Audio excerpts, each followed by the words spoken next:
Short seller Hindenburg की एक नई रिपोर्ट आई है जिसने शेयर बाजार को रेगुलेट करने वाली संस्था सेबी और देश के जाने माने उद्योग समूह अदानी ग्रुप पर निशाना साधने की कोशिश की है।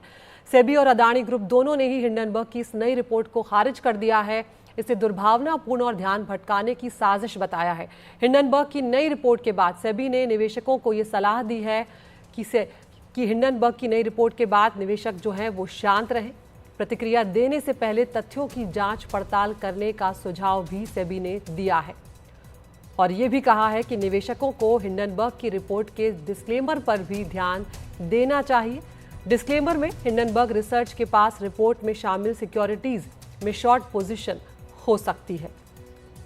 हिंडनबर्ग रिपोर्ट ने इस बार सेबी प्रमुख माधवीपुरी बुच पर आरोप लगाए हैं जिसमें कहा गया है कि उनकी अदानी ग्रुप की विदेश में मौजूद कुछ कंपनियों में हिस्सेदारी रही है जो हितों के टकराव का मामला बनता है।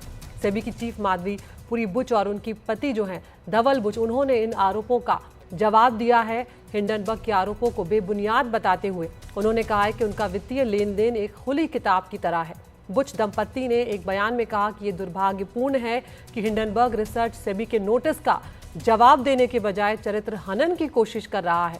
बुच दंपति ने कहा कि उन्हें अपना कोई भी वित्तीय दस्तावेज पेश करने में कोई भी आपत्ति नहीं है। इसमें वो दस्तावेज भी शामिल हैं जो रिपोर्ट में जिक्र जिनका किया गया है और जिनकी अवधि के हैं।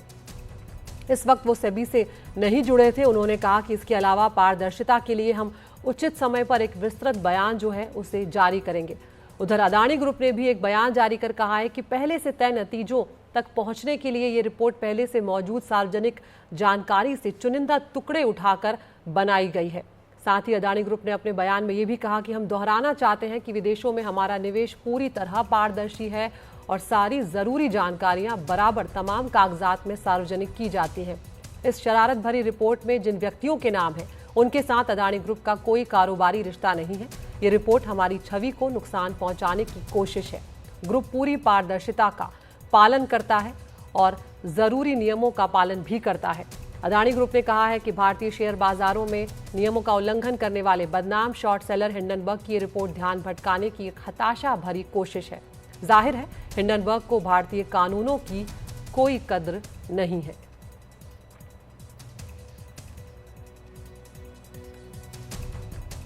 तो यहाँ पर साफ तौर पर कहा गया है कि किस तरह से हिंडनबर्ग की जो रिपोर्ट है वो तथ्यों पर आधारित नहीं है। अदानी ग्रुप ने भी अपनी सफाई जो है वो यहाँ पर दी है। हिंडनबर्ग को रिपोर्ट को जो है उसको लेकर राहुल गांधी ने एक बार फिर सवाल उठाया है और उसकी जांच के लिए जेपीसी के गठन की मांग की है। राहुल गांधी के आरोपों पर बीजेपी नेता अमित मालवीय ने सोशल मीडिया पर पोस्ट लिखकर हमला बोला है। उन्होंने लिखा है कि ये पोस्ट इस बात की पुष्टि करती है कि बालक बुद्धि राहुल गांधी दुष्ट हो गए हैं। विपक्ष के नेता अब खुलेआम भारतीय शेयर बाजारों की वास्तविकता पर संदेह पैदा कर रहे हैं। हमारी अर्थव्यवस्था में विश्वास को कम करने की ये कोशिश राहुल गांधी के असली इरादों को उजागर करती है जो भारत के विनाश के अलावा और कुछ नहीं है। दरअसल अमित मालवीय की ये प्रतिक्रिया राहुल गांधी के एक वीडियो ट्वीट के बाद आई है। अपने वीडियो पोस्ट में नेता विपक्ष राहुल गांधी ने हिंडनबर्ग की नई रिपोर्ट के बाद इस मामले की जांच के लिए जेपीसी बनाने की मांग की है। राहुल गांधी ने कहा कि छोटे खुदरा निवेशकों की संपत्ति की सुरक्षा का दायित्व निभाने वाले सेबी अध्यक्ष के खिलाफ लगे आरोप गंभीर सवाल उठाते हैं।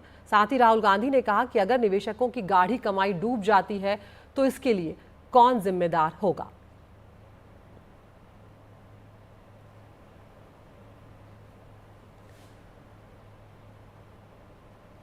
और राहुल गांधी के हमलों का जवाब देने के साथ ही अमित मालवीय ने अपने पोस्ट में हिंडनबर्ग को लेकर कुछ और गंभीर आरोप भी लगाए हैं। उन्होंने कहा है कि ये सब तब हो रहा है जब हिंडनबर्ग द्वारा अदानी के बारे में किया गया तथाकथित पर्दाफाश बेकार साबित हो चुका है।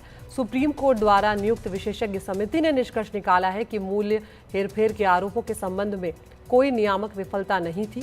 सीजेआई डीवाई चंद्रचूड़ की अगुवाई में सुप्रीम कोर्ट ने 3 जनवरी 2024 को कहा था कि सेबी की ओर से स्वेच्छा से या जानबूझकर कोई उल्लंघन नहीं किया गया था।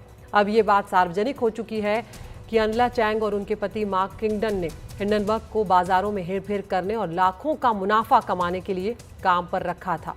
चीनी रणनीतिक हितों का बढ़ावा देने के लिए बनाई गई उनकी योजना ने जानबूझकर एक ऐसे भारतीय कॉरपोरेट दिग्गज को कमजोर किया जिसने महत्वपूर्ण अंतर्राष्ट्रीय उपक्रमों में चीनी फर्मों को पीछे छोड़ दिया है। अमित मालवीय आगे लिखते हैं कि दिलचस्प बात यह है कि ये कार्रवाइयां कांग्रेस पार्टी के सीपीसी के साथ गुप्त एमओयू से मेल खाती हैं।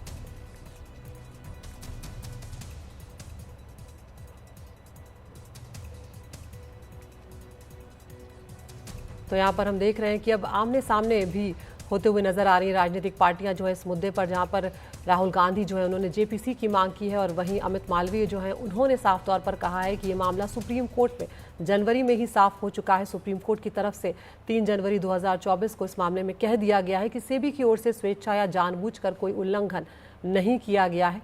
जब इस तरह की बातें हो चुकी हैं तो फिर भी यहाँ पर खींचतान जो है वो मची हुई है। हिमांशु शेखर मिश्रा हमारे सहयोगी इस वक्त जुड़ रहे हैं हमारे साथ ज़्यादा जानकारी के लिए। हिमांशु, जिस तरह से हम देख रहे हैं कि ये मामला एक बार फिर हिंडनबर्ग की तरफ से उठाया गया है, किस तरह से इसे देखा जा रहा है? क्योंकि सुप्रीम कोर्ट में जिस तरह से अमित मालवीय भी कोर्ट कर रहे हैं, 3 जनवरी 2024 को कह दिया गया था कि सेबी की तरफ से कोई उल्लंघन किया गया, ऐसा नहीं लगता है।